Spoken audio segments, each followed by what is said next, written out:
Quatrième commandement, souviens-toi du jour du Shabbat. Important. De tous les 10 commandements, le Shabbat est celui que Dieu avait expressément ordonné de ne pas oublier. Question: which is the Sabbath day? Answer: Saturday is the Sabbath day.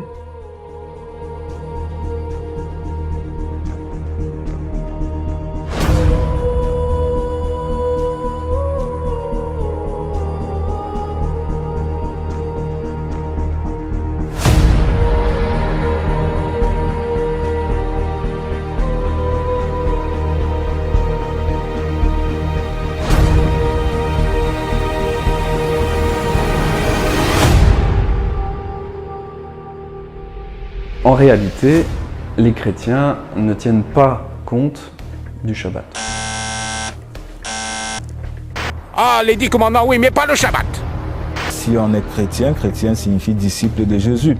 Et selon toute la description du Nouveau Testament, on voit que Jésus est né juif, il a vécu parmi les juifs et donc il est mort juif également. Ça veut dire qu'il pratiquait le judaïsme et un disciple fait comme son maître. On peut montrer des arguments massus. C'est clair comme de l'eau de roche. On leur prouve par A plus B que, vous voyez, vous êtes trompés, vous n'avez pas fait exprès, mais vous êtes trompés. Non, moi on veut pas. Quand on ne fait pas ce que Dieu demande, on est séparé de Dieu. Mais c'est pas plus compliqué que ça. I have repeatedly offered $1,000 to anyone who can prove to me from the Bible alone that I am bound to keep Sunday holy. Et nous sommes prêts à critiquer les gens qui veulent fonctionner selon ce que Dieu a dit. Comment tu vas critiquer quelqu'un qui veut s'appuyer sur Dieu? Comment? Shabbat est appelé la source de bénédiction. Quand quelqu'un garde le Shabbat, c'est vrai que c'est difficile au début, mais je connais beaucoup de cas de gens, il y avait comme ça une baisse, et après tout coup ça remonte beaucoup plus haut. Et le fait de respecter ce 7e jour, il va te donner la bracha pour tous les 6 jours à venir. Ils n'ont pas dit tous les dimanches, ils ont dit tous les Shabbats, et ils parlaient pour les vrais croyants qui s'étaient convertis. Jésus dit clairement qu'il n'est pas venu abolir la loi ni les prophètes et pourtant on a été nourris toute notre vie par l'idéologie selon laquelle Jésus est venu abolir la loi. The papacy changed the fourth commandment and called it the third, which says, remember that thou keep holy the Sabbath day. But Sunday is not the Sabbath. Il y en a des choses qui ont été changées au cours des siècles, qu'on a adaptées, qui sont devenues des traditions.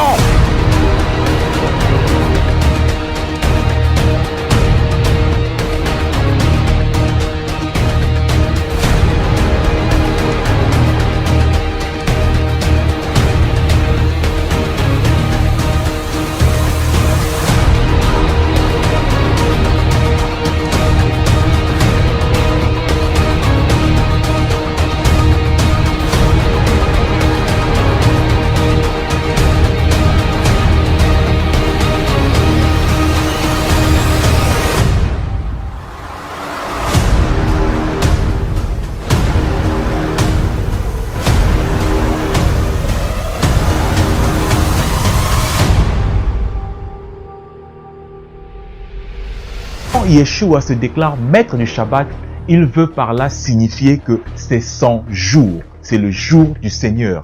Mais il y a longtemps que tu t'es détaché de l'olivier qui est là. Et tu vis comme ça.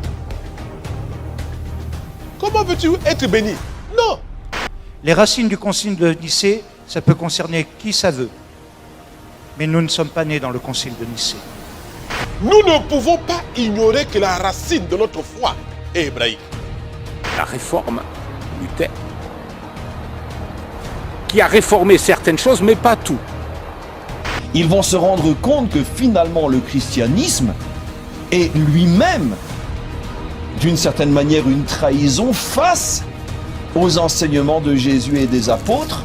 Il faut garder Paul dans son contexte. Il a parlé de quoi et comment a-t-il parlé? Puisque lui-même, Paul, il devient observateur de cette loi. Pourquoi va-t-il condamner quelque chose qu'il observe lui-même? C'est possible? Impossible. Et nous sommes partis dans un virage qui n'est pas bon. Il y a des choses qui ont été changées au cours des siècles, qu'on a adaptées, qui sont devenues des traditions. Car le salut vient de qui? Vient de qui? Mais si tu laisses le juif de côté, tu as quel salut? Alors les catholiques, ils ont aboli le Shabbat. Et les évangéliques, ils ont récupéré le dimanche. A change for which there is no scriptural authority. Stephen Keenan, A Doctrinal Catechism, page 174. Ah! Alors, si tu laisses le juif à côté, où est ton salut? Ton salut vient de qui? De Constantin. C'est devenu sacré, le dimanche. Sacré. On adore le dimanche. Vous savez comment on dit dimanche en anglais? On dit Sunday. Ce que ça veut dire Sunday? Jour du soleil. Et vous savez d'où ça vient? Le dimanche, c'est le jour d'adoration d'un dieu païen.